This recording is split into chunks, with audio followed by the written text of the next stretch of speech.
దేవుడు నామానికి వందనాలు.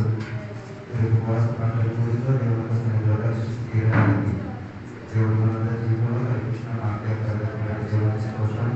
ఈ వర్గంలో దేవుడు మనం కూడా తీర్చకు దేవుని సన్నిధిలో మనం ఆసక్తి చేసి దేవుని మాకు పాలన జ్ఞానం తీరాం.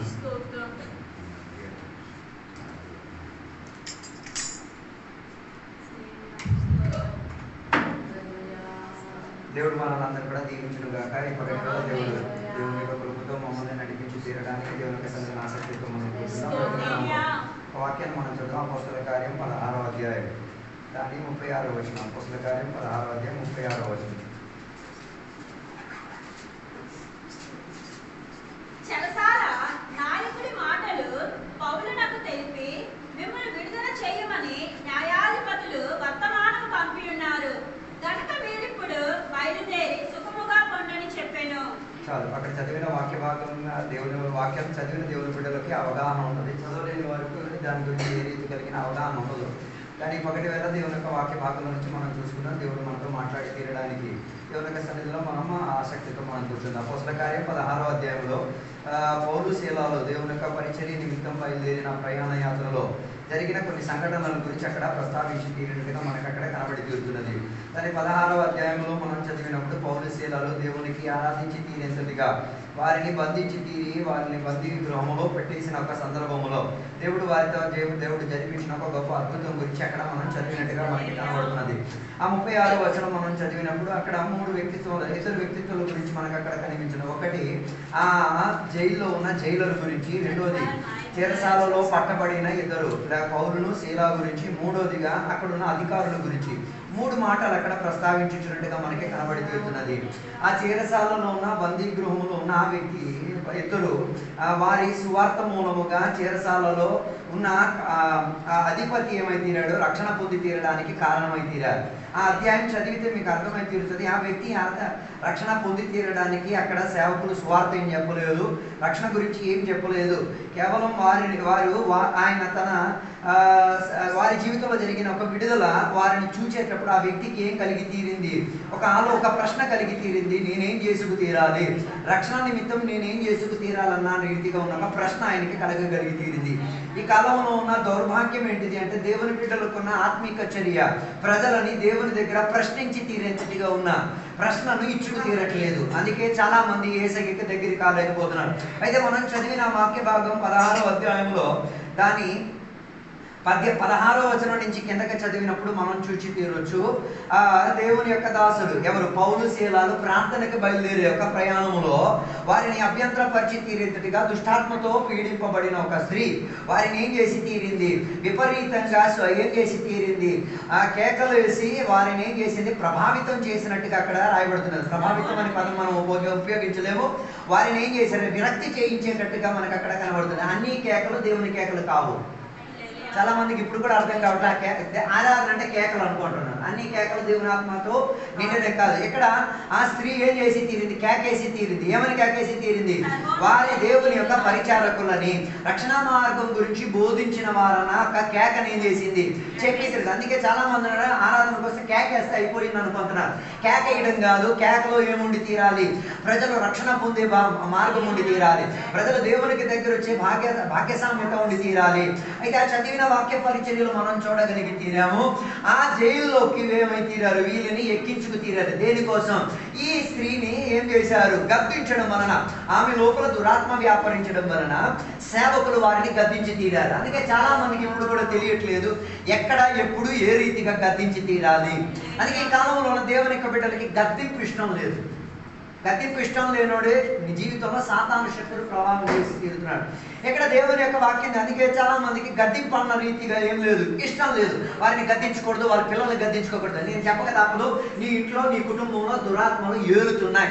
కారణం ఏంటిది, ఆత్మీకుల గద్దింపు లేకపోతే నీ కుటుంబం ఏమై తీరుతుంది, ఆత్మకు సహాయం ఉండి తీరదు, దురాత్మకు ఏమై తీరుతుంది, కూడు కట్టడానుకున్న వేదికగా మారి తీరుతుంది. అయితే ఇక్కడ జరిగిన మాట ఏంటో, ఒక్క గద్దింపు ఏం చేసి తీరింది, ఇద్దరు సేవకులను జైల్లో తీసుకెళ్లి తీరింది. ఈ కాలంలో దేవుని బిడ్డలు జైలుకి వెళ్ళే ఒకే కారణమై ఉండి తీరాలి, దేవుని పేరట ఉండి తీరాలి. దేవుని వాక్యం కొరకై ఉండి తీరాలి. దేవుని యొక్క వాక్య వ్యతిరేకతలో ఉన్న గద్దింపు వలనే ఇరు సేవకులు ఎక్కడికి వెళ్ళి తీరారు? చెరసాలలోకి వెళ్ళి తీరారు. చెరసాలలోకి వెళ్ళినప్పుడు మనలాగా ఈ గాలినీయుడు చేసుకోలేదు. చెరసాలలోకి వెళ్ళినప్పుడు వారికున్న క్రమాన్ని వారు మర్చిపోయి తీరలేదు. అందుకే అలవాటు లేనోడు ఎక్కడికి వెళ్ళినా ఆత్మీక స్థితిగతులు బాగుపడలేడు. ఈ ఇరు దేవదాసులకి ఏముంది? ఆత్మీక అలవాటు ఉంది కాబట్టి చెరసాల వారికి ఒక అభ్యంతరం అనిపించట్లేదు. కొందరికి ఆరాధన ఈ 4 గోడల మధ్య వస్తాయి, బయట ఏం రాదు, ఆరాధన రాదు. అట్లాంటి వాటిని నేను విడదీసి పరిశోధించి తీరుతున్నాను. ఇది ఆత్మీకుడా అనాత్మీకుడా అనే కారణం ఏంటిది? వీడికి ఒక్క చోట్ల మాత్రం ఆరాధన వచ్చి అన్ని చోట్ల ఆరాధన రాకపోతే నీ ఆరాధన దొంగ ఆరాధన, అది అన్ని ఆరాధన అని చెప్పక తప్పను. ఈ ఇరు సేవకులు చేసిన ప్రక్రియ ఏంటో తెలుసా? వారు ఆరాధన ఎక్కడ చేయడానికి ప్రారంభించి తీరారు? వారిని బంధించే చర్యలో, వారిని ఇరికించబడిన ఆ చర్యలో, వారిని ఇద్దరిని ఎక్కడ పడేశారు? చెరసాలలో పడేశారు. మనం అనుకుంటున్నా చెరసాల సుఖం చెందే చోటు కాదు. చెరసాల ఎంత దుర్వాసన చెందింది. అక్కడ మీరాగా ఏం చేసేది ఉండదు, ఉతకడం కడగడం ఏమి ఉండదు. మన చర్చిని కడగకుండా ఉన్నట్టుగా చెరసాల కూడా అలాగే ఉంటుంది. ఏం చేయరు? కడగరు. అక్కడ పాసులకి వెళ్ళి వెళ్తారు, డుట్లకి వెళ్ళిపోతారు, ఎలకలు వెళ్తుంటాయి, పాములు వెళ్తుంటాయి, జల్లులు వెళ్తుంటాయి. ఈ కాలంలో ఉన్న సంఘాలు కూడా అలా తయారైపోయినాయి. పోయిన రోజు ఒక సంఘానికి వెళ్ళినప్పుడు ఆ సంఘం నిండుగా కాపులు నిండిపోయినాయి. నేను ఆ విశ్వాసానికి నేను విశ్వాసాన్ని బట్టి సేవకుని బట్టి నేను నిలబచ్చాను. ఎందుకో తెలుసా? వాళ్ళకి దీని గురించి ఏం పట్టింపు లేదు. కేవలం శుక్రవారం ఆదివారం మాత్రం హాజరు వచ్చి ఏదో 4 పాటలు పాడి ఏదో 4 వాక్యాలు చెప్పేసి ఏదో వెళ్ళిపోయి ఆ సంఘంలో కప్పలు ఉంటే ఏంటి, పాములు ఉంటే ఏంటిది, మనకేం బాధ కాదన్నట్టుగా మారిపోయి తీరుతుంది. అలాంటి ఒక పరివేశంలో కూడా ఏం చేయలేదు, ఆ వాతావరణం చూసుకు తీరలేదు. దేవునికి గణపరిచి తీరడానికి ఆతృతను చూపించుకోగలిగి తీరారు. యథార్థంగా దేవునికి భయపడిన వాడు పరిస్థితిని చూసుకొని కాదు, పరిస్థితికి విపరీత దిశలో ఏం చేయగలిగి తీరుతాడు? దేవునికి ఆరాధన చేయగలిగి తీరుతాడు.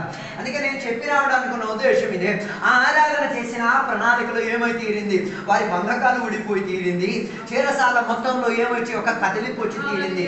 దాని వలన జరిగిన ఒక మాట, దాని 36వ వచనం చెప్పిన ఒక మాట, వారిని విడుదల పరచమని. అయితే సేవకులు విడుదల పొంది, ఆరాధన చేసిన వారు విడుదల పొంది తీరాలంటే ఆరాధన చేసిన వాడు దెబ్బలు గాయాలి. ఎప్పుడు కూడా చాలా మందికి అర్థం కాదు. కానీ చాలా మంది క్రైస్తవులు అంటే వాళ్ళు పాటలు పాడి వెళ్ళిపోయడం కాదు, దెబ్బలు గాయాలి. ఏం చేయాలి? దేవుని కొరకు వేదన అనుభవించి తీరాలి. దేవుని కొరకు ఏం చేయబడి తీరాలి? విపరీతంగా బాధలు పడుతూ తీరాలి. అందుకే అపోస్తల కార్యం 16వ అధ్యాయం 23, 24 వచనాలు చదివినప్పుడు చెరసాలలో దేవుని దాసునికి ఏం దొరికి తీరింది? బహుమతి. ఒక గద్దింపు మూలముగా దురాత్మ వారి శరీరం మీదకి ఏం చేసి తీరింది? ఎంత తీవ్రత వేదన చెందించే ప్రక్రియను ఇచ్చుకోగలిగి తీరింది. ఇప్పుడు కూడా దేవుని బిడ్డలకు అర్థం కావట్లేదు. తో సాతానా అని చెప్తే సాతాను నిన్ను సైలెంట్గా వదిలేస్తాడు అనుకుంటున్నాడు. అది యథార్థాత్మికత కాదు. సాతాను నిన్ను ఏం చేస్తుంది? చిత్రహింసలు పెడతాయి, నేను కూడతాయి, నేను వేదన పరిస్థితి తీరుతాయి. కానీ సేవకులు దానికి కూడా ఏం చేయలేదు, వెనుతిరిగి తీరలేదు. వారి శరీరం నిండుగా ఏమై తీరింది? ఒక్క గద్దింపు, ఒక్క సాతానుని గద్దించడం వలన వారి శరీరంలో ఏమొచ్చి తీరింది? విపరీత వేదన. అందుకే ఈ కాలంలో గద్దించే దేవుని బిడ్డలు లేరు, గద్దింపు పొందడానికి కూడా దేవుని బిడ్డలు లేరు. దాని అంటే నేను చెప్పక తప్పను, నీవు గద్దింపుకు లోబడలేకపోతే గద్దింపు ఏం చేసుకోగలిగి తీరుతుంది? సేవకులను వేదన పరచుకోగలిగి తీరుతుంది, ఆత్మీయులకు గాయపరచుకోగలిగి తీరుతుంది. అందుకే ఇరు దేవదాసులకి ఎవరిని, పౌలు శీలాని ఇద్దరిని ఏం చేసి తీరారు? విపరీతంగా కొట్టి విపరీతంగా వేదన పరిచి ఎక్కడగా పడేశారు? చెరసాలలో పడేశారు. అంటే ఒక్క దురాత్మను గద్దించి తీరితే చెరసాల తప్పదు. ఒక్క గద్దింపుకు నీకేం దొరకదు, శరీరం అంతా కొట్టి వేదన కాచి తీరేంతటిగా. ఈ కాలంలో ఉన్న ఆత్మీయులు కాలేదు కాబట్టి దేవునికి స్తోత్రం. ఆ ఆత్మీయులు శరీరం మీద విపరీత గాయాలు తగిలిన, శరీరం మీద విపరీత నొప్పులు తగిలొచ్చిన దేవునికి ఆరాధన చేసేది మాత్రం మర్చిపోలేదు. అందుకే ఈ కాలంలో ఉన్న సంఘాలు రోగాలు జబ్బులు వస్తే కొందరికి ఏం ఆడదు, నోరాడదు, పాటలు రావు, ఆరాధన రావు. వాళ్ళు నేర్చుకోవాలి, నీలో మారు మనసు రావాలి. కారణం ఏంటిది? ఇంత వేదన చెందిన చర్యలో కూడా వాళ్ళు ఏం చేయలేదు. వారి వేదనను 90% మంది సాక్ష్యాలు చెప్పేది వారి వేదనను చెప్పడానికి. దేవునికి ఘనత ఉండదు, దాని వలన మనుషులకు రక్షణ రాదు, వాటి వలన ఏం చేయదు. ఒక వ్యక్తికి ఆత్మీయతలో విశ్వాసం రాదు. కేవలం వారి వేదన, నాకు ఇంత రోగం వచ్చింది, ఎట్లా జబ్బు, నేను ఆ రోగం రావడం వలన, ఆ జబ్బు రావడం వలన ఎందరో దేవుని దగ్గరికి వచ్చారు. రాలేకపోతే సాక్ష్యమే కాదు. మరి మీరు ఎంత సాక్ష్యం చెప్పినా నాకు ప్రయోజనం లేదు. ఒక సాక్ష్యం ఇంకొక వ్యక్తిని రక్షణలోకి తీసుకురాలేకపోతే, ఒక కుటుంబాన్ని దేవుని దగ్గరికి తీసుకురాకపోతే ఆ సాక్ష్యం దేవునికి అంగీకరణ చెందిన సాక్ష్యమే కాదు. ఆ సాక్ష్యం ఏం కాదు, కేవలం నీ నొప్పిని ప్రదర్శించడానికి. కానీ సేవకులు వారి నొప్పిని వారు ఏం చేయలేదు, ప్రదర్శించి తీరలేదు. అందుకే నేను చెప్పొచ్చే మాట, మానసిక నిర్ణయం. సాతాను మనుషుల మీద అధికంగా ప్రభుత్వం చేసి ఏం చేయొచ్చు? మనుషులను ఉపయోగించి తీరొచ్చు. ఎవరిని సతాయించి తీరడానికి? దేవుని బిడ్డలను సతాయించుకు తీరడానికి. కానీ పౌలు శీలాల దెబ్బలు కాసిన తర్వాత కూడా ఏం చేయలేదు. ఆ దెబ్బల మీద వాళ్ళ ఆసక్తిని పెట్టుకు తీరరు. బదులుగా దేవునికి ఆరాధన చేసే దాంట్లో వారి ఆసక్తిని పెట్టుకు తీరారు. ఎందుకు వారు ఆ రీతిగా దేవునికి ఆరాధన చేయడానికి ఉన్న కారణం ఏంటిది అంటే దేవుడు నిర్ణయాలను మార్చుకోగలిగిన దేవుడు అని తెలిసి తీరడం వలన. ఈ కాలంలో చాలా మంది దేవుని యొక్క బిడ్డలకి తెలియట్లేదు. నీవు దేవునికి సేవించడం వలన ఏం జరిగి తీరొచ్చు, న్యాయ అధికారుల యొక్క న్యాయ తీర్పులను దేవుడు ఏం చేసి తీరొచ్చు, తిప్పి తీరొచ్చు. అందుకే సామెతల గ్రంథం 21వ అధ్యాయం 1వ వచనంలో రాయబడి ఉన్నది, దేవునికి రాజుల హృదయములను దేవుడు ఏం చేయొచ్చు, నీటి కాలం. ఈ అందరి కొరకు వర్తించేది కాదు, యథార్థంగా దేవునికి సేవించేవాడి కొరకు, యథార్థంగా దేవునికి ఆరాధించేవాడు. అందరి కోసం చేసే దేవుడేం కాదు, కొందరి కోసం చేసే దేవుడు. దేవునికి ఆ పట్టింపు ఉంది. ఎందుకు రాజుల హృదయాన్ని కదిపేది కారణం ఏంటో తెలుసా, దేవుని పేరట పౌలు శీలాలు దెబ్బలు కాసేది కాబట్టి వారి దెబ్బల మీద ఆసక్తి చెందకుండా దేవునికి కనపరిచే దాంట్లో ఏం చేసుకున్నారు, ఆసక్తిని ఎందుకు తీరారు. అందుకే కీర్తనలు 75లో 7వ వచనం చెప్తారు, దేవుడు న్యాయాన్ని తీర్చేటప్పుడు ఒకడికి అది ఘనత ఇచ్చి తీరుతున్నది, ఇంకొకడికి అది అవమానం ఇచ్చి తీరుతున్నది. మరి నువ్వు ఘనతకు పాత్రుడై తీరుతున్నావా, అవమానానికి పాత్రుడై తీరుతున్నావా, నీ ఆరాధన ప్రణాళిక నీకు దాన్ని ఏం చేసి తీరుతుంది, వ్యక్తపరిచి తీరుతుంది. అందుకే దేవుడు జరిపించిన మాట ఏంటో తెలుసా, సాతాను వారిని విపరీతంగా కొట్టింది, సాతాను వారిని ఏం చేసి తీరింది, ఉపయోగించింది వారి శరీరం అంతా దండించి తీరడానికి. కానీ ఆ దండింపన్నింటినీ కూడా దేవుడు ఏం చేశారు, మార్చుకున్నారు. ఒకే ఒక కారణం ఏంటో తెలుసా, ఆ నేడున చెందిన చర్యలో దేవునికి ఆరాధన చేయగలిగి. అందుకే ఈ కాలంలో దేవుని బిడ్డలకు ఆరాధనకున్న ప్రాధాన్యత ఏంటో అర్థం కావట్లేదు. ఆరాధన అంటే 4 పాటలు ఏదో ఎవడకో ట్యూనింగ్ చూపించడానికి పాడుతున్నారేమో అనుకోవడం. బైబిల్ చెప్తున్నది ఆరాధన చేసేది దేనికో తెలుసా, ఆరాధన చేసేది నువ్వు సాతాను శక్తులను ఎదురిస్తున్నావు తెలిసి. కొందరు ఎందుకు ఆరాధన చేయాలి, ఏదో అయ్యగారు పాడమన్నారు అన్న పాడదు. ఆరాధన చేసేది పాడడానికో పాట చూపించడానికో కాదు, ఆరాధన చేసేది ఎవరిని చూపించి తీరడానికి, సాతానికి చూపించి తీరడానికి. కారణం తెలుసా, దేవుడు ఆరాధనకు యోగ్యుడు కాబట్టి ఆయన దేవునికి చెందాల్సిన ఆరాధన ఎవరు పుచ్చుకోవడానికి ప్రయత్నం చేసి తీరుతున్నాడు. సాతాను దానిని ముందుకు తీరడానికి మనుషులను తిప్పి తీరేది. అప్పుడు మనం ఆరాధన చేసేది దేనికై ఉండి తీరాలి, దేవునికి ఘనపరిచేటట్టు ఉండి తీరాలి, సాతానుని ఎదిరించేటట్టు ఉండి తీరాలి. ఏదో పాట పాడితే అయిపోద్ది అనుకోకూడదు. ఏ పాట పాడాలి, దేవునికి ఘనపరిచి తీరాలి. అందుకే 16వ అధ్యాయం 25వ వచనం చెప్తున్న మాట, అర్ధరాత్రి వేళ వారు ప్రార్థన చేసి దేవునికి ఏం చేశారు, కీర్తనలు పాడి దేవునికి ఘనపరచడానికి ప్రారంభించి తీరారు. ఎప్పుడు వారిని సంఖ్యలతో బంధించినప్పుడు, ఎప్పుడు వారిని చితకబాదేసేటప్పుడు, ఎప్పుడు వారి స్థితిగత ఏమి వారికి అనుకూలం కాదు, ఎప్పుడు ఉన్న పరివేశం వారిని మోతేసేటప్పుడు. మనకు అన్ని స్వేచ్ఛ ఉంటే అందరికి ఆరాధన ఉంటారు, అన్ని బాగుంటేనే అందరికి ఆరాధన. అది ఆరాధన కదా, అన్ని ఆరాధన. నిజారాధనలో ఉన్న ప్రత్యేకతలు బంధింపబడిన సంఖ్యలు వారిని ఇబ్బంది కలిగించదు. గోడలు మోసేసిన గోడలు కూడా వారిని ఏం చేసి తీరదు, ఇరికించి తీరదు. అందుకే ఏం జరిగిందో తెలిసి 26వ వచనం, అకస్మాత్తుగా ఆ చేరసాల లోపల ఏమొచ్చింది, ఒక భూకంపం వచ్చింది. దాని అర్థం నిన్ను కదపని, నువ్వు కూర్చున్న చోటని కదపని ఆరాధన అన్యారాధన. అర్థం కాలేదు, నిన్ను కదపని, నువ్వు కూర్చున్న చోటుని కదపని, నీ పక్కన కూర్చున్నోడిని కదపని, మిగతా వాడి బంధకాన్ని ఎరగొట్టని ఆరాధన అన్యారాధన. అన్యాద చేసిన ఆరాధన నువ్వు సంఘంలో వచ్చి చేస్తాం అంతే. మరి దాంట్లో నీ పశ్చాత్తాపం లేకపోతే నేనేం చేయలేదు. పశ్చాత్తాపడండి పగటి వేళ. ఏం చేయాలి, పౌలు శీలాలను ఆరాధించడం వల్లనే వారి బంధకాలు మాత్రం కాదు, చీరసాల బంధకాలు కూడా ఇరిగింది, ఖైదీల బంధకం ఇరిగింది. అప్పుడు ఆరాధన చేసేది దేనికి, మొదటి సాతాను ఎదిరించి తీయడానికి, 2 ఆరాధన చేసే దేనికి, కొందరిని కదిలించి తీయడానికి. ఆరాధన చేసే దేనికి తెలుసా, కొందరు సంఖ్యలు ఇరిగిపోయి తీరడానికి, కొందరు దేవునికి దగ్గరై తీరడానికి, కొందరు జీవితం ఏమై తీరడానికి, చావు నుంచి నీ జీవంలోకి ప్రయాణం చేసి తీరడానికి. అందుకే మనోళ్ళకి ఆరాధన అంటే తెలియట్లేదు. మొన్న ఒక చోటికి మేము ప్రార్థనకి ఆరాధన చేయమని చెప్తే ఒక పాట పాడాడు. అక్కడ నా దీంతో నెత్తి మీద కొట్టియాలనిపించింది. దేనికి పాడుతున్నారో కూడా వాళ్ళకి ఏం కావట్లేదు, అర్థం కావట్లేదు. మొన్న ఆరాధనలోకి వెళ్ళినప్పుడు ఆరాధన నడిపించిన ఆయనకి మాత్రం ఆత్మశక్తి లేదు, ఏ ప్రభావం లేదు. ఉన్న జనం మాత్రం ఆత్మలో నిడివాలి. ఈయన ప్రార్థన చేద్దాం 10 సార్లు చెప్తున్నా ఆపట్లేదు. ఆయనకి అర్థమైపోయింది ఈయన పని కాదు, మేము దేవునికి సేవించి. నేను చెప్పి రావడానికి ఒక ఉద్దేశం, ఆరాధన ఏదో పాట పాడి వెళ్ళడం కాదు, ఆరాధన ఇతరుల బంధకం తీరాలి, ఆరాధన ఒక సిద్ధపాటు నుండి తీరాలి. ఆరాధనలో నువ్వెవరిని ఎదురించి తీరుతారు, సాతాను ఎదురించి. దాని అర్థం ఆరాధన చేసిన తర్వాత ఘనత దేవునికి రాలేకపోతే పక్కన సాతాన్ని ఈరోజు నేను ఈ విశ్వాసాన్ని వాడాను దేవునికి ఆరాధన ఇప్పించుకోకుండా ఉండడానికి. అని అక్కడ జరిగిన ఒక మాట ఏం జరిగిందో తెలుసా? ఆరాధన మూలంగా ఏమైతే చీరసాల కదిలింది, సంఖ్యలు విరిగింది, ఖైదీలతో విడుదల కలిగి వచ్చింది, కానీ ఎవడు పారిపోలేదు. అర్థం కాలేదు. సరైన రీతిని ఆరాధన చేసుకోగలిగే వాళ్ళు ఉంటే సంఘం నుంచి ఎవడు పారిపోదు. సంఘం నుంచి విశ్వాసం వెళ్ళేది కారణం ఏంటిది? దొంగారాధన పెరిగినందుకు వాళ్ళకి అర్థమైపోతాయి ఇక్కడ ఉండడం కన్నా బయట ఆరాధన చేసుకోవడం బెస్ట్ అని వాళ్ళు ఏం చేస్తున్నారు, ఆ జీవితాలు మార్చుకుంటున్నారు. అందుకే పగటి గల విచారణ చేయండి.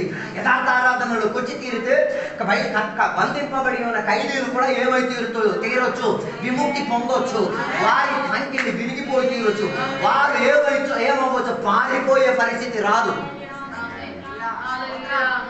అందుకే ఈ కాలంలో పారిపోవడానికి ఉన్న కారణం ఏంటి? ప్రజలు వారి బంధకాలు విరిగిపోతే పారిపోయే ప్రవణత అధికం, కానీ ఎక్కడ ఉన్న ఖైదీలు ఏం చేయలేదు, పారిపోయి తీరుంది. అందుకే 2వ దినవృత్తాంతంలో ఒక పుస్తకం 20వ అధ్యాయం 22వ వచనం చదివి 21, 22 వచనాలు చదివినప్పుడు యెహోషాపాతు ప్రభుత్వం చేసిన కాల తరగతులు వారి వ్యతిరేకంగా యుద్ధం చేయడానికి వచ్చిన యుద్ధ వీరులను చూచిన ప్రణాళికలో ప్రజలను సిద్ధపరిచి ఏం చెప్పాడు? ఆరాధన చేయండి, దేవునికి గణపరచండి, దేవుని నామాన్ని లేవనెత్తండి, దేవుని సన్నిధిలో ఏం చేసి తీరాలి, కంటలతో దేవునికి మహిమపరచడానికి ప్రారంభించినప్పుడు జరిగిన మాట ఏంటో తెలుసా?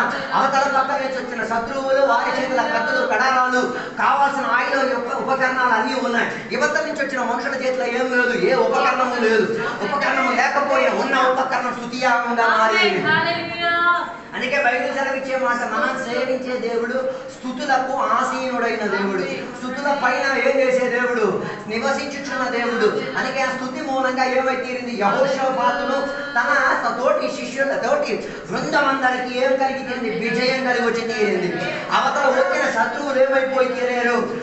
వారిని చంపుకోగలిగి తీరేందుకు ఒక ప్రవణతలోకి వారు మారగలిగి తీరారు. అందుకే నేను పగటి వల్ల నేను చెప్పొచ్చే మాట, ఆరాధన అన్యారాధన మార్చకండి, ఆరాధన సత్యారాధన మార్చకండి. ఆరాధన ఇతరుల పట్లని వెప్పడానికి ఆరాధన చేయండి. ఆరాధన చేసేది ఏం చేయాలి? కొందరిని దేవునికి దగ్గరని చేర్చుకునేట్టుగా చేయాలి. ఆరాధన ప్రజలు ఏం చేయాలి? వారి పెదవులు సైన్యం దేవునికి ఉపయోగించేటట్టుగా. అందుకే ఆ జైలులు వారి ఆరాధన మూలంగా మంచి నిద్రలో ఉండేవాడు. అప్పుడు ఆరాధనలో నిద్రపోయేవారు కూడా ఉన్నారు. అర్థం కాలేదు. ఆరాధనలో నీకు ఆరాధనలో నిద్ర వస్తానంటే దాని అర్థం ఇంటికాడ నీకు ఆరాధన లేదని అర్థం. అర్థం కాలేదు. ఆరాధన ఇంటికాడ లేకపోతే ఆరాధనలో నీకేం వస్తుంది? నిద్ర వస్తుంది. బైబిల్ చెప్తున్న కాబట్టి జైలు ఆ ఆరాధన జరుగుతున్న పరివేశంలో ఏం చేసుకున్నాడు? నిద్రపోయాడు. నిద్రపోయి ఉన్న సందర్భంలోనే ఏమొచ్చింది? అకస్మాత్తుగా కదిలిపోచింది. కదిలిపోచ్చినప్పుడు అందరూ పారిపోయారన్న ఆ దేవతో పారిపోయారన్న బాధతో లెగికి చూసేసరికి ఏం చేశారు? అందరూ పారిపోయి అన్ని ఇరిగిపోయి ఉన్న ప్రక్రియ. అలాంటి సందర్భంలో ఆయన ఏం చేశాడు? తన సొంత కత్తిని చేసుకొని ఏం చేస్తున్నాడు? ఆత్మహత్య చేసుకోవడానికి ప్రయత్నం చేశాడు. ఎందుకు ఆత్మహత్య చేయడానికి ప్రయత్నం? కారణం ఏంటో ఉన్న ఖైదీలలో కేసులన్నీ ఎవరి మీదకి వచ్చేస్తుంది? ఆలోచించి దేవునికి స్తోత్రం చెప్పాలి. నువ్వు సరిగ్గా ఆరాధన చేయలేదు అనుకో, ఆరాధనలో విడుదల పొందలేని కేసు మొత్తం నీ నెత్తి మీదకి వస్తుంది. ఆలోచించి ఆరాధన చేసుకోవాలి. అర్థం కాలేదు. అర్థం కాకపోతే అర్థం అవుతుంది, జీవితం నీకు అర్థం చేస్తుంది. నువ్వు సరైన రీతిలో ఆరాధన చేయలేదు అనుకో, ఆరాధన చేయలేనోడు కట్టు ఎవరి మీదకి వచ్చి తీరుతుంది? ఆరాధన చేయలేనోడి మీదకి వచ్చి తీరుతుంది. మిగతా వాళ్ళందరూ ఆరాధన చేసినప్పుడు బైబిల్ చెప్తున్నది, ఖైదీలందరూ ఆలకించుకొని కూర్చున్నారు, వీడు మాత్రం పడుకొని ఉన్నాడు. అప్పుడు ఆత్మీయతలో నిద్రపోయిన వాళ్ళు, ఆత్మీయతలో పడుకున్న వాళ్ళు, ఆత్మీయతలో నాకేం అక్కర్లేదు, నేను ఎలాగే వెళ్తే చాలు బాగా వినేసులు నీకు అదేమైతే ఇక్కడ జరిగిన ఆరాధన నిన్ను విడిపించగలిగితే ముందుగా నిన్నేం చేయొచ్చు? ప్రాణాపాయానికి తీసుకొచ్చి తీరొచ్చు. అందుకే 90% మంది దేవుని బిడ్డలకి ఆత్మహత్యకి ఆశలు కలుగుతున్నాయి. చచ్చిపోవాలి నేను, ఒక్కదానికి రెండో దానికి చచ్చిపోతే ఇంకెందుకు నీకు దేవుడు? అర్థం కాలేదు. ఆత్మహత్య రావడానికి ఉన్న కారణం అదొక దురాత్మ శక్తి. ఆ దురాత్మ శక్తిని ఎరగొట్టలేకపోతే నువ్వు రేపో మోపో పోస్టర్ అయిపోయి తిరుగుతావు, అందరూ పోస్టర్ కాస్త చూసుకోవాల్సిన పరిస్థితి ఉంది. అందుకే నేను చెప్పి రావడానుకున్నా ఉద్దేశం, జైల్లో పడుకున్నాడు. అందుకే ఆయనకి ఏం కలిగి తీరింది? ఆత్మహత్య ఆలోచన. ఈ పగటి వల్ల ఆత్మీయతలో నిద్రపోతే, ఆత్మీయతలో చేయాల్సిన పరిచయం నువ్వు చేయలేకపోతే, ఆత్మీయతలో దొరికిన అవకాశం ఉపయోగించలేకపోతే జైలాన్ని కలిగిన అదే పరిస్థితి నీ మీదకి వచ్చి తీరుతుంది. దానికి నేను గద్దించిన పోదు, సేవకుడు గద్దించిన పోదు, ఏ అభిషేకం వచ్చిన గద్దించిన పోదు. నువ్వే దేవుడి దగ్గర ఏం చేయాలి? లొంగి నీ జీవితంలో నువ్వు ఒప్పుకు తీరాలి. దేవా ఏం పోవాలి? ఈ మరణకరమైన స్థితికి ఆత్మహత్య నాలో నుంచి పోవాలని నువ్వు కోరగలిగి తీరాలి. అందుకే నేను చెప్పి రావడానికి ఉన్న ఉద్దేశం, జైలులో కత్తిని తీసుకున్నాడు ఏం చేయడానికి? ఆత్మహత్య చేసుకుని వెళ్ళడానికి. కత్తిని తీసిన మనుషులు ఇప్పుడు కూడా దేవుని బిడ్డలకి ఇది కనబడట్లేదు. మనుషులు ఇప్పుడు కూడా ఆత్మహత్య చేయడానికి కత్తులు పట్టుకొని తిరుగుతున్నారు. ఎవరికి కనబడట్లేదు? ఆరాధన చేసిన వాళ్ళకి కనబడట్లేదు. అర్థం కాలేదు అనుకుంటా. ఆరాధన చేసిన వాడికి ఏం కనబడతాయి? కత్తి పట్టుకొని ఆత్మహత్య చేసిన వాడికి కనబడతాయి. నీకు కనబడట్లేదంటే నీ ఆరాధన దొంగ ఆరాధన. ఎంతమంది ఈ క్షణములో ఆత్మహత్య చేయడానికి చేష్టతో ప్రయత్నం చేసి తీరు. ఎందుకు దేవుని బిడ్డలకి ఆరాధన చేసిన వాళ్ళకి కనబడట్లేదు? కారణం ఆరాధన సత్యారాధన కాదు, అన్యారాధన. బైబిల్ చెప్తున్న ఒక మాట, ఆత్మహత్యకు సంత కత్తిని తయారు చేసిన ఆ జైలర్ని ఎవరు చూశారు? సేవకులు ఎవరు చూశారు? వారిని ఎక్కడి నుంచి బతికించి తీరారు? ఆ మరణం చెందించి, ఆ మరణ శక్తి నుంచి, ఆ మరణం తెప్పించే సాతాను శక్తి నుంచి ఏం చేశారు? ఒక్క మాట చెప్పి వారిని విడిపించుకోగలిగారు. అప్పుడు వారి శరీరం అంతా కొట్టిన ఆయనే వీళ్ళని కొట్టారు. ఆయనే అధికారం ఇచ్చారు వీళ్ళని ఏం చేయడానికి, బంధించారు. అట్లాంటి వాడు ఆత్మహత్యకు గురైనప్పుడు ఆరాధన చేసిన వాడికి అదే గుర్తు రాలేదు. ఈ కాలంలో దేవుని బిడ్డలే కసి తీర్చడానికి తిరుగుతున్నారు. పాస్టర్ గారికి నేను పాస్టర్ గారు వాక్యం చెప్పి నేను ఆల్రెడీ చెప్పను, కసి తీర్చుకోవడానికి కూర్చుంటున్నాం. పాస్టర్ గారు ఆరాధన చేత నేను ఆరాధన చెయ్యను, కసి తీర్చుకోవడానికే కూర్చుంటున్నాం. బాగా కూర్చో, ఏం పర్లేదు. నువ్వు ఎప్పుడు ఆరాధన చేయకపోతే ఆరాధన చెయ్యించే దేవుడు నా దేవుడు. నేను ఆరాధన అంటే ఏటో అతడు నేర్పించి తీరుతాడు. అందుకే నేను చెప్పడానికి వచ్చేమాట, కసి తీర్చుకోవడం కాదు, ఆరాధనలు దేవునికి ఏం చేయాలి? సమర్పించుకు తీరాలి. కొందరిని ఏం చేయాలి? యథార్థ సత్యారాధన చేసిన వాళ్ళు పోల్చగలిగి తీరాలి. ఆత్మహత్య చేసే గుంపు అధికంగా ఉంది. అందుకే యథార్థంగా దేవునికి ఆరాధన చేసిన వాడికి ప్రతి మనిషి ఆత్మహత్యకి కేంద్రీకరించిన వ్యక్తి అని కనబడతాయి. ఆ వ్యక్తి మౌనం పాటించలేడు. సువార్త చెప్తాడు. ఈ కాలంలో దేవుని బిడ్డలే మూగ పక్షులైపోయారు. ఆ ఎస్కేల్ గ్రంథం చెప్తున్నమాట, కొంతమంది సేవకులు ఉన్నారు మూగ కుక్కలు అని చెప్తున్నాయి.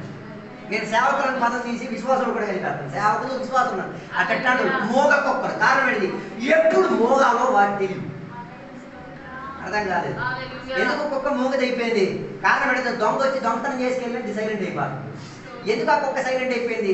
ఏదో దొంగతనం చేసినోడు ఏదో ఇచ్చాడు, అది ఇచ్చేయడం వల్ల వీడికి ఏమైపోయింది.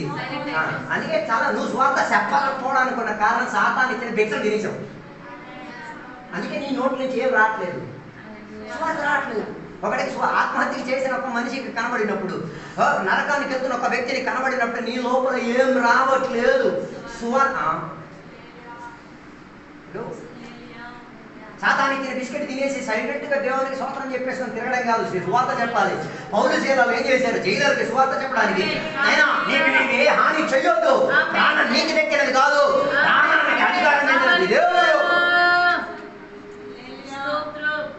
ఎక్కడ కదిలిన తర్వాత చేరసాల కదిలిన తర్వాత వారి ఆరాధన మూలంగా ఖైదీలకు విడుదల కలిగిన తర్వాత ఆ జైలుని కూడా విడిపించుకు తీరడానికి ఏం చేశారు? ప్రయత్నాన్ని చేయగలిగి తీరారు. దాని అర్థం కీర్తనలు 22లో 3 చెప్తున్నమాట, సకల జనులారా యెహోవాను ఏం చేసుకు తీరండి, స్తుతించి తీరుడి.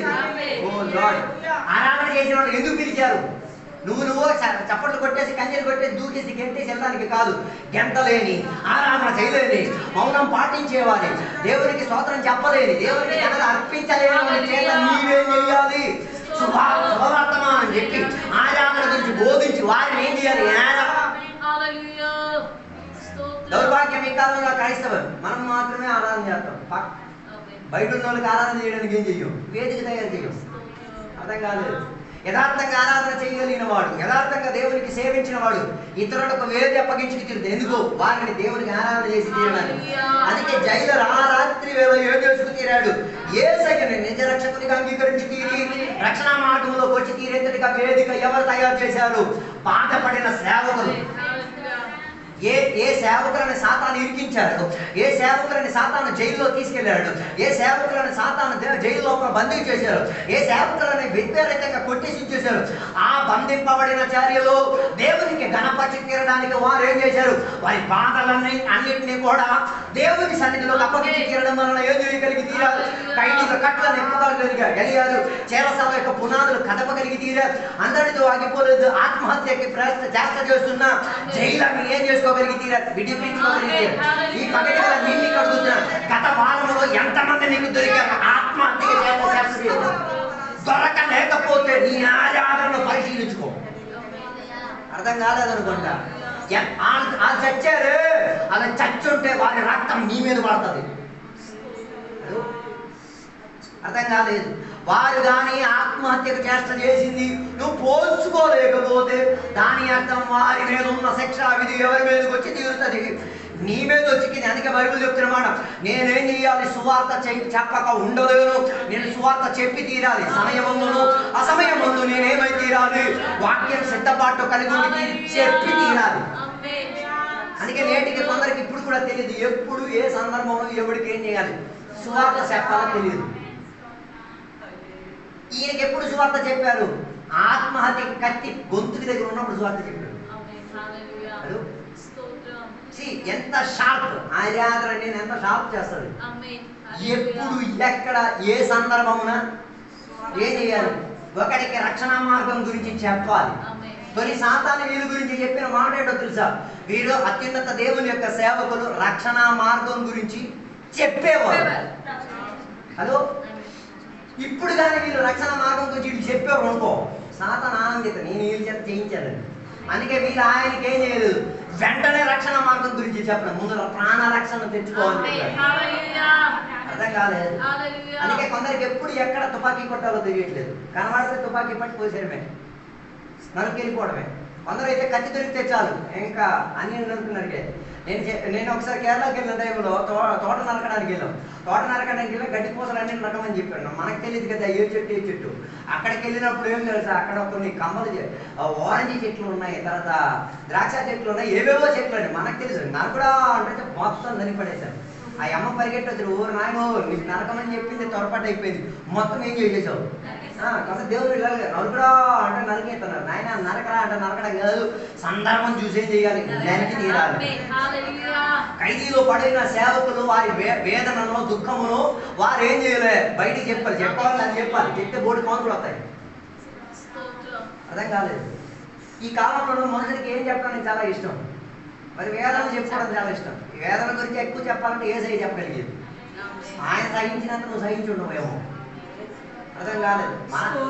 ఓకే, ఈ వేదన గురించి సాక్ష్యం చెప్పే దేవుని బిడ్డలకే నేను చెప్పేది. వేదన గురించి చెప్తున్నావు కదా, నీ బీప్ మీద తగిన దెబ్బలు చూపించి వేదన చూపించి చెప్పాలి. 39 కొరడా దెబ్బలు వేసే కలిగేది, అందులో ఒక్కడైనా తగిలిందా లేదా ఆలోచించి సాక్ష్యం చెప్పాలి. అర్థం కాలేదు. అప్పుడు నేను చెప్పొచ్చిన మాట, చెరసాలలో దేవుడిని స్తుతించి తీరడం వలన ఏం చేసుకోగలిగి తీరారు? సాగుకు గురైపోయి ఉన్న ఎవరిని, ఆ చెరసాలలో ఉన్న జైలర్ని ఏం చేసుకోగలిగి తీరారు? దేవుని సన్నిధిలోకి తీసుకురాగలిగి తీరారు. అందుకే నేను చెప్పి రావడానికి ఉన్న ఉద్దేశం, నువ్వు దేవునికి స్తుతించేది దేని నిమిత్తమై ఉండి తీరాలి? స్తుతించలేనోడి చేత స్తుతించి తీరడానికి అవకాశం. అందుకే దాని 16వ అధ్యాయం 27వ వచనములో జైలర్ చెప్తున్న ఒక మాట ఉన్నది, నేను రక్షణ పొంది తీరడానికి నేను ఏం చేసుకు తీరాలి? 29వ వచనంలో చదివినప్పుడు ఆయన ఏమడుగుతున్నాడు? భయముతో ఆ పౌరశీలాల దగ్గర ఉండి ఆయన నిలబడి ఆయన ఏం చేశాడు? భయపడి కూర్చొని ఉన్నాడు. ఆ భయపడిన పరివేశంలో ఆయన హృదయంలో నుంచి వచ్చిన ఒక ప్రశ్న ఏంటో తెలుసా? రక్షణ పొంది తీరడానికి ఏ రక్షణ?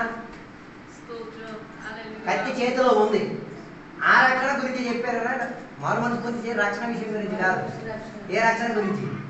అప్పుడు అది ప్రాణం ఏమై తీరాలి? రక్షింపబడి తీరాలి. ఆడాడి ప్రాణం గురించి, రక్షించే విషయం గురించి చెప్పాడు. ఆత్మరక్షణ గురించి కాదు, శరీర రక్షణ గురించి. కానీ దానిని ఏం చేశారు సేవకులు? ఆత్మరక్షణ కింద మార్చారు. అర్థం కాలేదు. శారీరక రక్షణ, శారీరకంగా ప్రాణాన్ని ఏం చేసుకుందాం అనుకున్నాడు, కాపాడుకోవడానికి నేను ఏం చేయాలన్న ప్రశ్న అడిగిన దానికి 31వ వచనం చదివితే ఏం చేశారు? ఆత్మరక్షణకి కావాల్సిన దానిని ఏం చేసుకోగలిగి తీరారు, చెప్పుకోగలిగి తీరారు. చెప్పిన మాట 31వ వచనం చాలు. అప్పుడు రక్షణ పొందినవాడు ఎవరిని విశ్వసించాలి? హలో, ఎప్పుడు? మనందరికీ ఉన్న ప్రాబ్లం యేసయ్యను ఒకసారి రక్షకుడు. నో, ప్రతి ముహూర్తం, ప్రతి క్షణం, ప్రతి అవసరంలో ఏం చేయాలి? Believe in God, believe in Jesus. యేసయ్యను నమ్మి తీరాలి. అర్థం కాలేదు. రోగం వచ్చింది, ఎవరు నమ్మాలి? ఫస్ట్ ఎవరు గుర్తుకొస్తున్నారు? అదే నీ నమ్మకం. అర్థం కాదు. అప్పులు వచ్చింది, ఫస్ట్ ఎవరిని గుర్తుపెట్టుకున్నావు? ఎవరిని గుర్తొచ్చారు? పరీక్ష ఫెయిల్ అయ్యావు, ఫస్ట్ ఎవరు గుర్తుకొచ్చారు? మొత్తం నష్టమైపోయింది, ఫస్ట్ ఎవరు గుర్తుకొచ్చారు? అదే ప్రాబ్లం అవుతుంది. ఎవరు ఫస్ట్ గుర్తుకొచ్చేది? అదే నీ దేవుడు. చాలా మంది కూడా యేసయ్యని రక్షకుడిగా అని ఒక్కసారి నో, ప్రతి క్షణం. అలా మామూలు చేసిన పొరపాటు ఏంటో తెలుసు? ఎవరిని నమ్మలేదు. యేసయ్య దేవుని నమ్మి తీరలేదు. ఎవరిని నమ్మారు? సాతానుని నమ్మారు. దాని వలన ఏమైపోయింది? వారికి తోట నష్టమైంది, దేవునితో ఉన్న సహవాసం నష్టమైంది, భార్యాభర్త దాంపత్య జీవితం నష్టమై తీరింది, కుటుంబం మొత్తం ఏమైతే శాపానికి గురిలో పడిపోయి తీరింది, మొత్తం ఇబ్బంది. ఒక్క అపనమ్మకం ఎంత చేష్టను తీసుకొచ్చింది, అర్థం కాలేదు. అప్పుడు నీలో అపనమ్మకం వచ్చి తీరుతున్నదంటే ఏం చేయగలిగి తీరాలి? ఆలోచించాలి. దేవా, నాలో విశ్వాసం వచ్చి తీరాలి. అందుకే కదా ఒక వ్యక్తికి అపనమ్మకం వచ్చినప్పుడు ఏసే దగ్గరికి వచ్చి విజ్ఞాపన చేసి ప్రార్థన చేశాడు. నా మీరు ఎన్నిసార్లు చేస్తున్నారు? హలో, మన వార్తలు అపనమ్మకం చెందించారు. మనం వాడే ఇన్స్టాగ్రామ్, ఫేస్బుక్, వాట్సాప్, సోషల్ మీడియాలో అన్ని స్టాటస్ మీద తీసి చూడండి. దొంగతనం, అబద్ధాలే. అన్నం గురించి ఫోటో తీస్తాడు, ఆ మొత్తం అన్నం తినడు. అవతల ఏం నమ్ముతాడు? ఓ నాయ ఫుల్ పోషకతత్వంగా తినేస్తాడు, సగం ఇసిరేస్తాడు. అబద్ధమే. హలో, యథార్థ దేవుని బిడ్డలు ఏం చేయరు? స్టాటస్లు పెట్టుకోరు. ఏ స్టాటస్? పిచ్చి పిచ్చి స్టాటస్లు పెట్టుకోరు. ఆత్మీయ చర్యలు ఉన్నది. అందుకే ఉన్నది ఒకలాగా, బయటికి చూపించేది ఇలాగా. అలాంటి ఒక గోళంలో జీవించి తీరుతున్నాం. కానీ దేవుని అందు విశ్వసించిన వాడు తన ప్రక్రియ అంతట్లో ఏం చేసి తీరుతాడు? రక్షణకు ఆధారం కల్పించేది తెలివి వచ్చి తీరుతాడు. అందుకే బైబిల్ చెప్తున్న ఒక మాట, ఆ రోజు రాత్రి వేళ ఎవరెవరు రక్షణ పొంది తీరారు? జైలు తన కుటుంబంతో సహా ఏం చేసుకు తీరింది? రక్షణ పొంది తీరింది. 37వ వచనం చదివితే, ఆ రాత్రి వేళ వారు వాక్యాన్ని అంగీకరించి తీరి ఆ రాత్రి వేళ ఏం చేస్తున్నారు? బాప్తిజం. ప్రశ్న, ఎవరిచ్చారు బాప్తిజం? ఈనాటి సేవకులు ఏంటి? దేవుని స్వాతంత్రం చెప్పాలి. ఎవరు? ఎందుకు? శరీరాన్ని మొత్తం గాయాలే. గాయాలను ఉన్న మనిషి అర్ధరాత్రి వేళ చలికాలంలో ఎక్కడ దిగారు?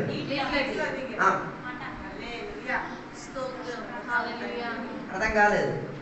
వాళ్ళ దగ్గర ఏమి కూడా లేవు, బట్టలు కూడా లేదు, మోచుకోవడానికి కూడా బట్టలు లేవు. ఉన్న బట్టలతో ఆయన ఏం చేసుకుని తీరారు? ఇప్పుడు కూడా చాలా మంది ఎప్పుడు ఒకటికి బాప్తిసం ఇవ్వాలి.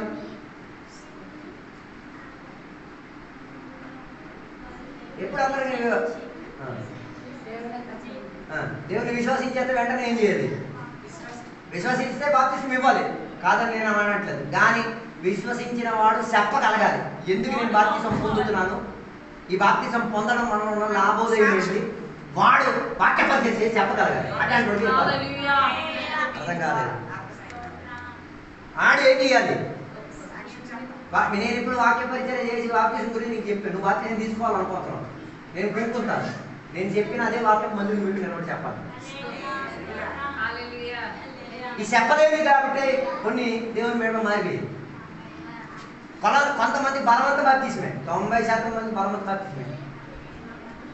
గ్యారంటీ ఇచ్చి నేను చెప్పగలుగుతాను. అదే కావాలంటే ఇంటికి వెళ్ళి మీరు లోకస్వార్థ ఇంటికి వెళ్ళి చదవండి. బాప్తిసం మొదలని కొందరు వచ్చారు, ఇవ్వక మునుపు ఆయన కొన్ని లిస్ట్ చెప్పాడు. ఆ లిస్ట్ చెప్పిన తర్వాత అసలు ఏం చేశాడు? లిస్ట్కి దిగడానికి ఇష్టం కాని కూడా ఒక పేరు పెట్టాడు. డైరెక్ట్గా సాతానా అనలేదు, సాతాను కూతురు కొడుకు అన్నాను. అర్థం కాలేదు. అందుకే వాళ్ళకి ఏమొచ్చింది? కసి వచ్చేసింది, ఈయన చంపేద్దామని. అర్థం కాలేదు. అట్లాంటి వాడు బాప్తిజం పొంది కూడా పెద్ద ప్రయోజనం ఉండదు. అందుకే నేను చెప్పు వచ్చేది, బాప్తిజం ఏదని విశ్వసిస్తే మాత్రం సరిపోదు, విశ్వాసంతో కూడా ఏం చేయరు. నువ్వు వ్యక్తిపరంగా చెప్పాలి, ఎందుకు నేను యేసయ్యని విశ్వసిస్తున్నా. రెండోది, యేసయ్యని విశ్వసించి తీరితే ఎందుకు నేను బాప్తిజం తీసుకుంటున్నాను, ఎందుకు నాకు బాప్తిజం తీసుకోమన్నారు. లేకపోతే ఎవరి మీద వేసేస్తాడు నిందలో? అయ్యగారి మీద వేసారు. అయ్యగారు నాకు మునగమని చెప్పి మునిగేసాను నేను. ఇప్పుడు కూడా కొన్ని అలా మునిగినే ఉన్నాయి. అందుకే ఇప్పుడు కూడా కొన్ని కాకరకాయకి చేసుకోలేదు. అర్థం కాలేదు. కొన్ని కాకరకాయకి ఇప్పుడు కూడా బట్టలు బీరువాలోనే ఉన్నాయి. అర్థం కాలేదు. కొన్ని కాకరకాయల బట్టలు ఇప్పుడు కూడా ఎక్కడ ఉన్నాయి? 2 అంగీ గలవాడు ఒకటి ఏం చేయాలి? ఇచ్చి తీరాలి. ఉన్నదానికన్నా అధికంగా ఏం చేయకూడదు? ఆశించకూడదు. హలో, ఉన్న దాంట్లో నీవేం చేయాలి? తృప్తి చెందేటట్టుగా ఉన్న ప్రభుత్వానికి ఏం చేయాలి? అనురూపుడై ఉండి తీరైతే పరిచర్యలు ఉండి తీరాలి. లిస్ట్ చెప్పారు. ఆ లిస్ట్ అనుసరించి రాలేకపోతే నువ్వు కాకరకాయగా ముడికి పెద్ద ప్రయోజనం ఏం లేదు. జైలర్ బాప్తిసం పొంది తీరడం వలన జరిగిన అద్భుతం ఏంటో తెలుసా? జైలర్ మరుసటి రోజు మెజిస్ట్రేట్ దగ్గరికి వీడికి విడుదల పత్రం తెప్పించుకోగలిగాడు. అర్థం కాలేదు. వీడికి ఏం చేదు మారలేదా అన్నదానికి ఉన్న రుజువు అది. తొలి కొట్టినోడు ఇప్పుడు దేనికోసం తిరుగుతున్నాడు? అదే మనం చదివిన వాక్యం 36వ వచనం, 35, 36వ వచనంలో మనం చదవగలిగి తీరితే ఎవరు విడుదల ఇచ్చే తీరేంతటిగా, జైలర్ విడిపించి తీరేంతటిగా ఏం చేసుకోగలిగాడు? ప్రయాస. ఓ లార్డ్, అర్థం కాలేదు. సువార్త ఎవరు చెప్పారు? సేవకులు వాళ్ళకి సువార్త చెప్పారు. సేవకులు సువార్త ఎవరికి చెప్పారు? జైలర్కి చెప్పారు. జైలర్ ఇప్పుడు ఏం చేశాడు? వీళ్ళు ఎందుకు ఈ జైలుకి వచ్చారు? దాన్ని విడిపించడానికి చేస్తారు. అదే సేదు పోయిందని చెప్పడానికి కారణం. సేదు పోలేదు కాబట్టి కొందరు విడిపించట్లేదు. హలో, పాస్టర్ గారు జైలుకి వెళ్ళింది ఎవరి కోసం? ఆ దెయ్యాన్ని విడగొట్టడం. ఆ పాప ఏమై తీరింది? విడుదల పొంది తీరి ఇప్పుడు సుబుద్ధి గల పాప అయిపోయి మారిపోయింది. తర్వాత ఉన్న పత్రికల్లో మనం చదివి వస్తే ఆమె కూడా మొదటి సంఘానికి ఏమై తీరింది? విశ్వాసులుగా మారగలిగి తీరింది. ఆ అర్ధరాత్రి వేళ ఆ రోజు రక్షణ పొందిన గుంపది. దాని ముందటి వాక్యాలను మనం చదవగలిగితే చూడొచ్చు, అక్కడ ఒక ఆడది కూడా ఏమై తీరింది? రక్షణ పొందినట్టుగా. ఆమె గురించి కూడా అక్కడ లుదియా కూడా రక్షణ పొందినట్టుగా ఆ అధ్యాయం చెప్పుచున్నది. నేను చెప్పొచ్చే మాట, కాకరకాయ మునిగినట్టుగా కాదు. కాకరకాయ మునిగిన తర్వాత కాకరకాయకి మరి ఏమి ఉండకూడదు? చేదు ఉండకూడదు. జైలర్లో మరేం లేదు, చేదు లేదు. వాడికి అర్థమైతే నేను వీళ్ళు కొట్టాను, నేను వీళ్ళని సతాయించాను, నా మీద దీని శిక్షావిధి రాకూడదు. దాన్ని కొరకు ఆయన చేసిన చేష్ట ఏంటో తెలుసా? వీరిని మరలా విడిపించి తీరి వారి పరిచర్యలో మొదటి తీరాలి. అర్థం కాలేదు. కాకరకాయ ఉన్న వాళ్ళు సేవకులను ఏం చేయరు? పరిచర్యకు పంపించారు, అభ్యంతరపరుతారు. ఈ కాలంలో 90% మంది విశ్వాసం చేసే పని ఇదే. ఎవరిని అభ్యంతరపరిచేస్తున్నారు? మాస్టర్ గారిని పరిచర్యకి ఏం చేసి తీరుతున్నారు? అభ్యంతరపరిచేతని. చేదు మారలేదు. కాకరకాయకి నేటి కూడా ఏం మారలేదు, చేదు మారలేదు. అందుకే నేను చెప్పి రావడానికి ఉన్న ఉద్దేశం, ఆ రాత్రి వేళ ఆ సేవకులకు పరిచర్య చేయడం మాత్రం కాదు, పొద్దున వచ్చేసరికి ఏం చేసుకున్నారు? సేవకులకు ఆ జైలు నుంచి విడుదల పొంది తీరేంతటిగా, సమాధానం కలిగే పరివేషములో అక్కడి నుంచి విముక్తి పొంది తీరేంతటిగా జైలు తన కుటుంబం ఏం చేసి తీరింది? దేవుని సన్నిధిలో వారు ఏం చేసుకున్నారు? యేసయ్యను రక్షించిన రక్షణ విధానాలు ఏం చేశారు? ప్రస్తావించి తీరారు. ఇక నేను అడిగే ప్రశ్నకి జవాబు, నువ్వు యేసయ్యను నమ్మి తీరడం వలన నీ మూలంగా ఎంతమంది విడుదల పొందగలిగి తీరారు? పొందలేకపోతే నేను చెప్పక తప్పలేదు, కాకరకాయ మామూలుగా నీళ్ళలో దిగిందని అర్థం. చేదుకోలేదు. అందుకే మనకి బాధ లేదు కదా దేని గురించి.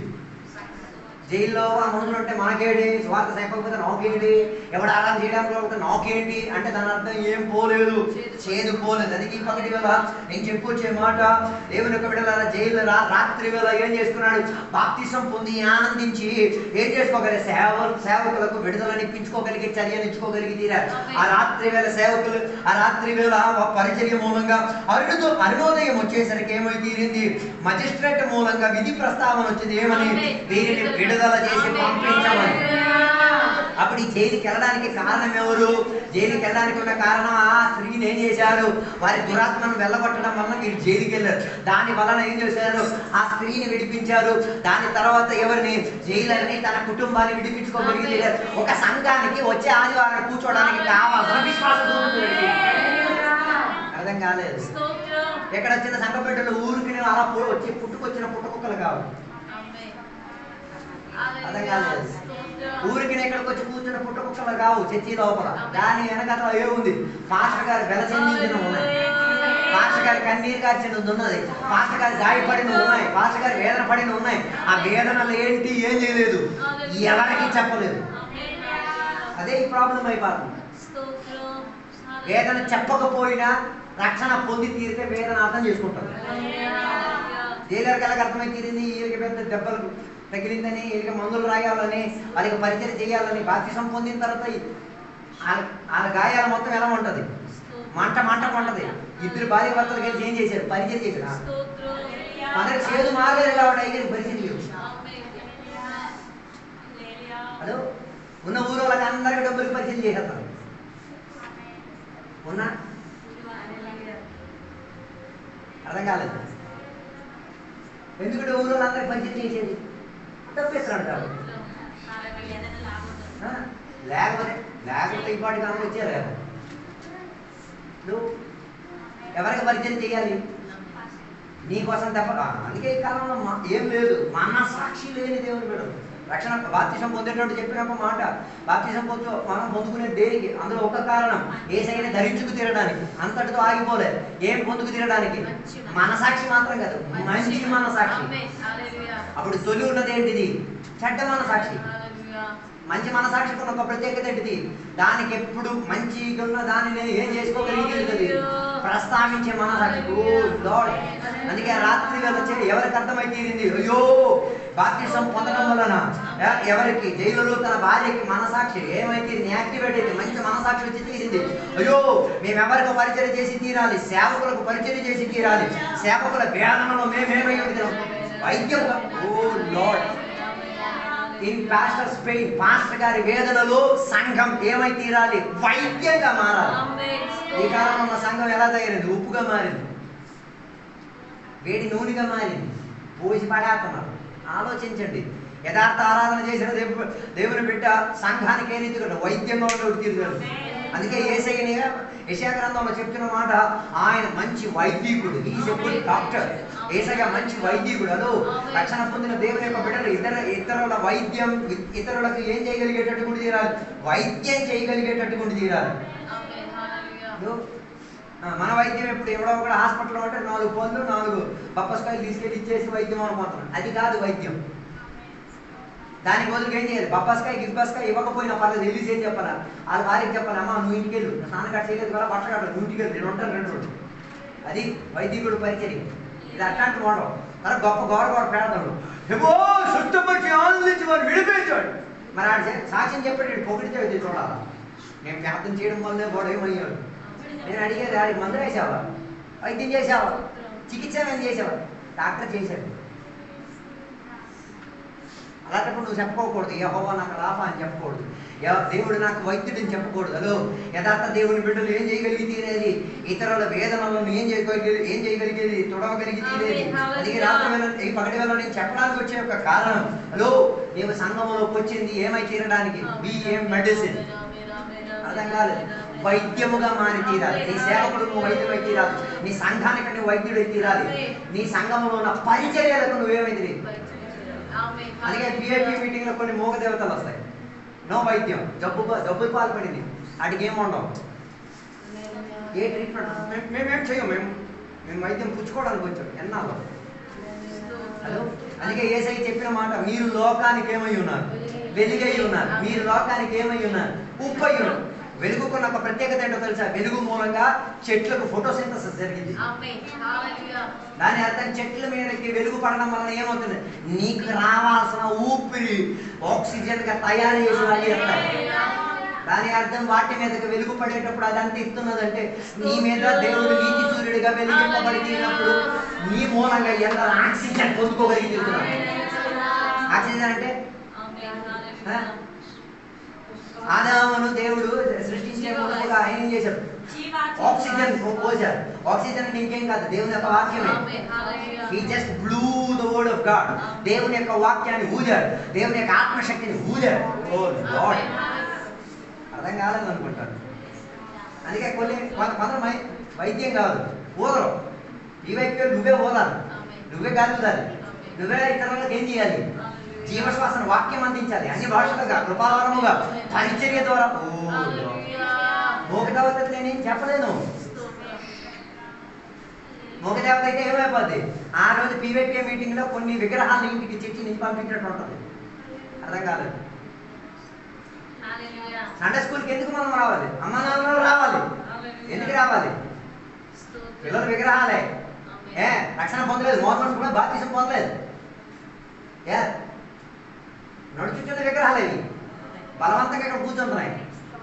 ఆడి కాదు కొద్దిగా తల క్రికెట్ కింద అనుకో, ఆడంతా కత్తెట్టేసుకొని వెళ్తాడు. ఏంటి నువ్వు రా నేను తెచ్చిన నన్ను ఎందుకు కూర్చోబెట్టు, నాకు ఇష్టమే లేదు, ఎందుకు నన్ను ఇక్కడ కూర్చోబెడతాను ఆడు అడిగే స్థానం లేదు.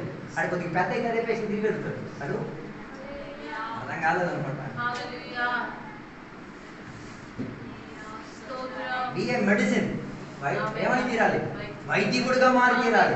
ఎవరు వైద్యకుడై తీరాలి? జైలులో తన భార్య సేవకులకు ఏమై తీరాలి? వైద్యకుడిగా మారి తీరాలి. వారిని చికిత్స చేయగలిగి తీరాలి. పగటి వేళ స్తుతించిన వారిని దేవుడు ఎందుకు ఉంచి తీరాలి? You have to be A medicine. నువ్వు వైద్యుడై తీరాలి. నీ మూలంగా వైద్య శాస్త్రం, ఏ వైద్య శాస్త్రం? వాక్యం అన్న వైద్య శాస్త్రం ప్రజలు పొంది తీరాలి. ఆత్మశక్తి అన్న వైద్య శాస్త్రం పొందలేకపోతే నీ ఆరాధన సరైన ఆరాధన కాదు. నువ్వు సరిగ్గా దేవుడిని ఏం చేయలేదు, రక్షకునిగా అంగీకరించలేదు. అందుకే బైబిల్ చెప్పిన ఒక మాట, 10 మంది కుష్ఠ వ్యాధులను యేసయ్య స్వస్థపరిచిన తర్వాత 10 మందిలో 9 మంది ఏం చేశారు? తిరిగి రాలేదు. ఒక్కడు మాత్రం ఏం చేశాడు? ఎందుకు తిరిగి వచ్చాడు? కృతజ్ఞత ఎందుకు చెప్పడానికి? ఆడికి ఆ స్థితి గుర్తొచ్చింది. ఎన్నిసార్లు కృతజ్ఞత చెప్పాడని రాసిందా? ఎందుకు రాయలేదు? కృతజ్ఞత చెల్లించడానికి చెప్తే దాని అర్థం ఏంటి? ఒకసారి కృతజ్ఞత థ్యాంక్ యూ చెప్పి వెళ్ళిపోవడానికా? కాదు. ఆ రోజు ఆడికి అర్థమైంది, ఇప్పుడు నేను స్థాపించిన ఈ కృతజ్ఞత ఎప్పుడు వరకు నేను ఆపాలి? భూమి పోయినంత వరకు ఆపాలి. అర్థం కాదు, అర్థం కాదు. యేసయ్య దేవాలయం లోపల ఒక్కడిని స్వస్థపరిచారు. స్వస్థపరిచిన తర్వాత దేవాలయం ఉన్న అందరూ దేవుని ఏం చేశారు? ఆడితో పాటు అందరూ ఏం చేశారు? దేవునికి స్తుతులు అందించి తీరారు. So why do you praise?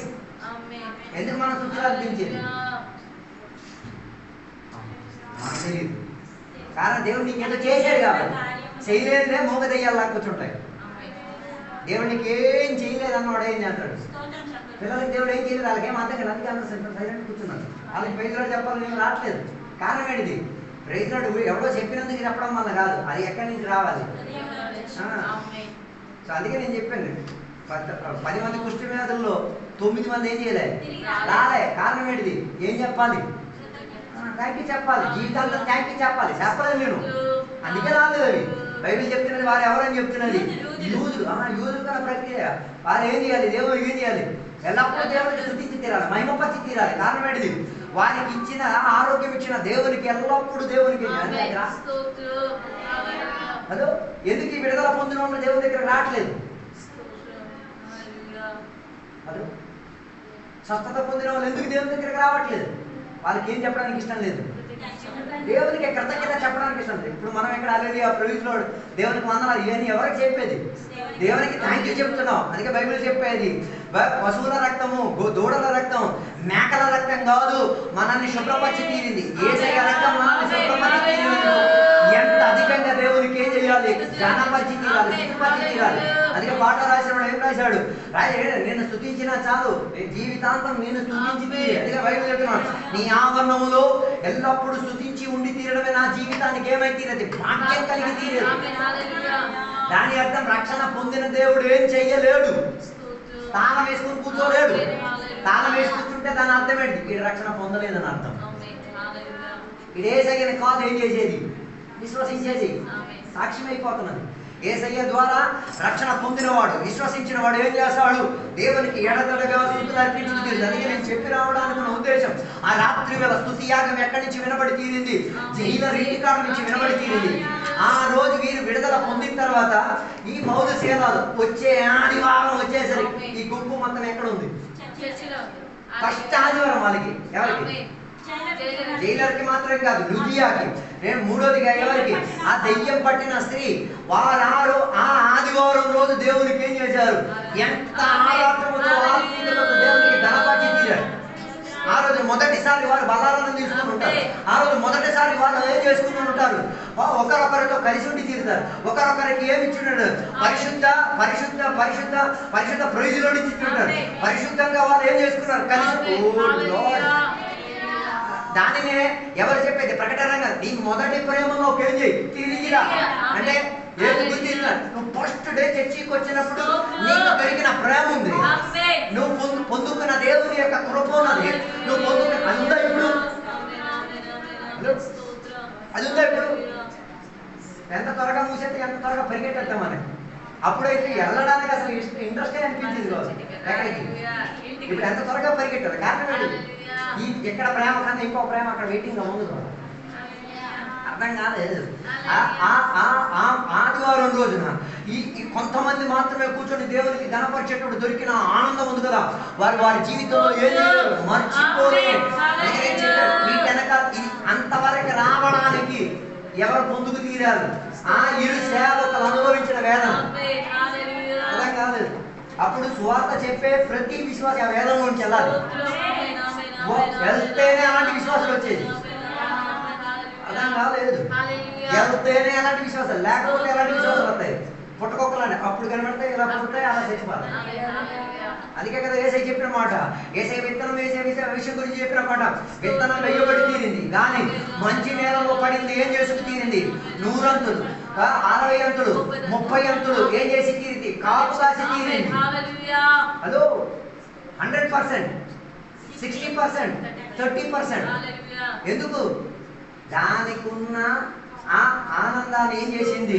ఫలస్వరూపంగా అంగీకరించింది. నేను చెప్పొచ్చే మాట, దేవునికి నమ్మి తీరి హౌ ఫ్రూట్ఫుల్ యు ఆర్, ఎంత ఫలపూర్ణులై తీరావు ఆలోచించండి. అందుకే నా మాటలు నేను ముగించాలనుకుంటున్నాను. సేవకులు విడుదల పొంది తీరారు, అది కాదు వారికున్న విడుదల. వారు కొందరిని విడిపించుకు తీరడానికి ఏం చేస్తున్నారు? వారి శరీరం అంతా గాయపరచుకు తీరారు. ఈ పగటి వేళ ఇతరుల విడుదల కోసం వాట్ క్యాన్ యూ డూ? నీ సేవకుడు ఎందుకు చేశాడు? నువ్వేం చేయగలిగి తీరదు. ఒకసారి ఆలోచించింది. లేదు, ఈ జనాల్ని ఎలాగే పడేస్తాను, ఓకే, నో ప్రాబ్లం. దేవుడు వారి విషయం గురించి చూసుకు తీరుతారు. కానీ నీ ఆరాధన అన్యారాధన అయిపోతుంది. నీ ఆరాధన దేవునికి వ్యతిరేక ఆరాధన అయిపోతుంది. నువ్వు చేసే పరిచర్య దేవుని వేదన పరిచే పరిచర్యగా మారి తీరుతుంది. దానిని నీవు ఎన్ని శుభకార్యాలు చేసినా వాటిలో నుంచి విడుదల పొంది తీరలేవు. అందుకే పగటి వేళ దేవుని సన్నిధిలో పశ్చాత్తాపడి దేవుని అడగండి, దేవా నా ఆరాధన క్రమావళిలో మార్పు వచ్చి తీరాలి. నేను పడే వేదన ఇతర ఆత్మలకు సహాయం అయి తీరాలి. నేను పొందిన ఒక్కొక్క దెబ్బ ఇంకొక విశ్వాసాన్ని లేవనెత్తేటట్టు తీరాలి. నేను వెళ్తున్న ఒక్కొక్క మహాశ్రమలు ఇతర దేవుని బిడ్డలకు ఏవై తీరాలి? ఆరాధన చేసి తీరాలనుకున్న ఆరాధన వేదికగా మారి తీరాలి. లేకపోతే ఈ ఆరాధన మొత్తం అన్ని ఆరాధనగా మారి ఏమైతే దేవునికి అవమానం. అందుకే నేను చెప్పి రావడానుకున్న మాట ఇదే. వారు ఆ రోజు సమాధానంతో ఏం చేయగలిగి తీరారు? బయలుదేరగలిగి. ఎందుకు వారు సమాధానంతో బయలుదేరారు? అసమాధానం కలిగిన దేశంలో సమాధాన పరిచే ఒక గుంపును తయారు చేసుకోగలిగారు. అసమాధానం, శాంతి సమాధానం లేని ఒక దేశంలో కొందరు దేవుని శాంతి సమాధానాన్ని ఏం చేసుకోగలిగి అనుభవించింది. ఈ పగటి వేళ ఏ గుంపులో నువ్వు ఉన్నావు? అసమాధానం చెందే గుంపులోన, సమాధానం ఇచ్చే గుంపులోన? ఈ పగటి వేళ ఒకసారి విచారణ చేసుకుందాం. ఈ వాక్యాల ద్వారా దేవుడు మనల్ని కూడా దీవించుగాక. దేవునికి సన్నిధిలో సమర్పించుకుందాం, ప్రార్థన చేసుకుందాం. పరిశుద్ధ మహోన్నత దేవానికి వందనాలు. ఈ పగటి వేళ నీవు చెప్పిన వాక్య సందేశాన్ని నేను చెప్పాను. దేవా, ఎంతమందికి అది అర్థమై తీరిందో, ఎంతమందికి అది మారు మనసుకి కారణమై తీరిందో నాకు తెలియదు. దేవా ఈ చెప్పిన సందేశం ఎవరినైనా మారు మనసుకు ప్రోత్సాహం ఇచ్చి తీరేంతటిగా మార్చి తీరేంతటిగా దేవానికి స్తోత్రం. మారలేకపోతే దేవా వారి జీవితంలో మారగలిగి తీరేంతటిగా వారిని ఎదురించి తీరుతున్న ప్రతి అంధకార శక్తిని, ప్రతి అన్యారాధన శక్తిని దేవా, ప్రతి గాయపరుచుచున్న, వేదన పరుచుతున్న, ఆత్మహత్యకు గురి చేయించుచున్న ప్రతి ఆరాధనని ధిక్కరించి తీరుతున్నా, ప్రతి దేవుని యొక్క పనిని అభ్యంతరపరిచి తీరుతున్నా, ప్రతి దేవుని యొక్క నామ విస్తారతకు దేవా అభ్యంతరపరిచి తీరుతున్నామని యేసు నామంలో మారి తీరాలి దేవా. అది వ్యక్తి అయినా, శక్తి అయినా, అది సంఘ బిడ్డ అయినా పర్వాలేదు దేవా. వారి జీవితంలో మార్పు కలిగి తీరేంతటిగా ఈ పగటి వేళ నీ సన్నిధిలో మేము ఒప్పుకు తీరుతున్నాం దేవా. ఈ కాలంలో దేవా మేము కూడా జైలర్లను విడిపించి తీరేంతటిగా, లుధియాని విడిపించుకోగలిగి తీరేంతటిగా, దురాత్మ పట్టిన స్త్రీలను గద్దించి దేవా విడిపించుకోగలిగి తీరేంతటిగా, కొందరిని దేవా విశ్వాస చర్యలు దేవుని విశ్వసించి తీరేంతటిగా, పంక్తిలో తీసుకొచ్చి తీరేంతటిగా దేవా మా పరిచర్యలు, మా ఆరాధనలు, మా కంఠధుని, మా దేవుని మేము జీవించే జీవితం దేవునికి అర్పించేటట్టుగా మారి తీరుడికి దేవా సహాయం దయచేయండి. ఈ రాత్రి పగటి వేళ వాక్యం విని మార్పులోకి వెళ్ళిన బిడ్డల కొరకు మేము ప్రార్థన చేస్తున్నాం. వారిని దీవించండి, ఆశీర్వదించండి. వారి జీవిత క్రమావళిలో దేవా చెప్పబడిన వాక్యం అనుసరించి వారి జీవితంలో మారబడి తీరాలి దేవా. సహాయం దయచేయండి దేవా. ఇంతసేపు వాక్యం బోధించడానికి కృపా భాగ్యం ఇచ్చి తిరిగినందుకు దేవానికి దేవా సహాయం దయచేయండి దేవా. ఆత్మిక నిద్రలోకి వెళ్ళిపోయిన బిడ్డలకు ఆత్మిక లేవనెత్తి తీరేతుడిగా భాగ్యోదయమైతుడిగా సహాయం దయచేయండి. సహాయం దయచేసినందుకు దేవానికి స్తోత్రం. మేము ప్రార్థన చేసిన సకల విషయంలో దేవా నీ గొప్ప కార్యాలు సూచనలుగా మారి తీరినందుకు దేవానికి స్తోత్రం. ఈ గణంతో నింపినందుకు దేవానికి స్తోత్రం. యేసు నామములో అడిగి వేడుకున్న పరమ తండ్రి, ఆమేన్. తండ్రి యొక్క కుమారుని పరిశుద్ధాత్మక సహవాసం ఇప్పుడు వెళ్ళప్పుడు ఇక్కడ కూర్చున్న సద్భక్తులతో దేవాని 2వ రాకడ వరకు తోడై ఉండును గాక. ఆమేన్. దేవుడు అందరిని దీవించుగాక.